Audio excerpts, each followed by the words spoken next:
बुराई से बचाना चाहते हो, निकाह को आसान करो और जल्दी करो। जैसे कि मैंने पहले भी बताया, आसान करो क्या है, आज हम निकाह को मुश्किल कर दिए, जिना आसान हो गया। हमारे नबी सल्लल्लाहु अलैहि वसल्लम ने तो क्या कहा, जिना इतना मुश्किल करो, निकाह आसान हो जाना, निकाह आसान हो जाना, जिना मुश्किल करो। आज क्या हो गया भाई, 100 रुपए में जिना हो जाता, 100 रुपए में जिना हो जाता। अगर गर्लफ्रेंड है और अगर बॉयफ्रेंड है तो मुफ्त में जिना हो जाता।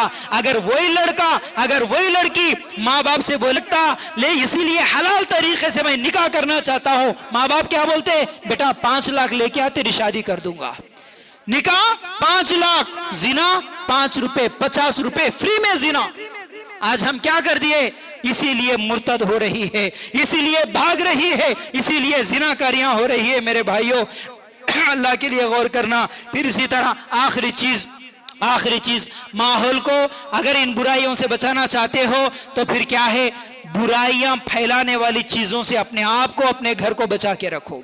कोई माँ नहीं सिखाती भागने का तरीका, कोई बाप नहीं सिखाता भागने का तरीका, घर में रखी हुई टीवी सिखाती है, ये केबल कनेक्शन सिखाता है, ये नेट का डाटा सिखाता है, ये जितनी भी चीजें, ये तमाम चीजों को सिखा रही है बुराइयों को।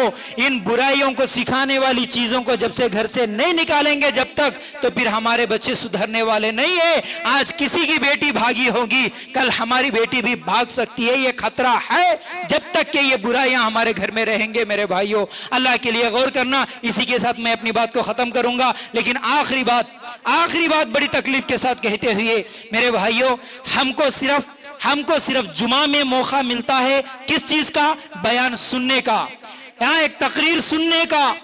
हमारे दीन में ये जो जुमा क्यों रखा गया मालूम है आपको? जुमा की नमाज इसलिए कि हर 8 दिन में एक मर्तबा ईमान ताजा हो जाए, 8 दिन में एक मर्तबा अल्लाह रसूल की बातें सुनकर अल्लाह का डर दिमाग में, दिल में बैठ जाए, 8 दिन तक इसका असर रहे, इसलिए जुमा था। आज उस जुमा को हम क्या समझ लिए, आयन नमाज से 10 मिनट पहले, 15 मिनट पहले चले जाना भाई। उसके बाद फैन कहाँ चल रहा, फैन की ठंडी हवा देखना, टेका कहाँ मिलता टेका देखना, दीवार से टेक के बैठ जाना, नींद आई तो नींद भी ले लेना उसमें। उसके बाद मुल साहब से पूछना, मुल साहब नींद आई थी, वजू है कि टूट गई मेरी। ये है जुमा में आने का। जुमा में आए मेरे भाइयों, हंसी मजाक करते हो, बड़ी तकलीफ से कहता हूं मैं ये बात। जुमा में आए, मस्जिद में आके बच्चों से खेलते हो। मेरे भाइयों, क्यों आए तुम जुमा के लिए? अगर बच्चों से खेलना ही था तो घरों पे खेल लेते, अच्छा होता।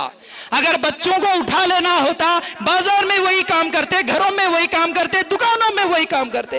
तुम मस्जिद में आए, अल्लाह के घर में आए, अल्लाह की बातें सुनने के लिए आए, अल्लाह के रसूल की बातें सुनने के लिए आए, तब भी ये हरकतें करते हो। जुमा का खुतबा हो रहा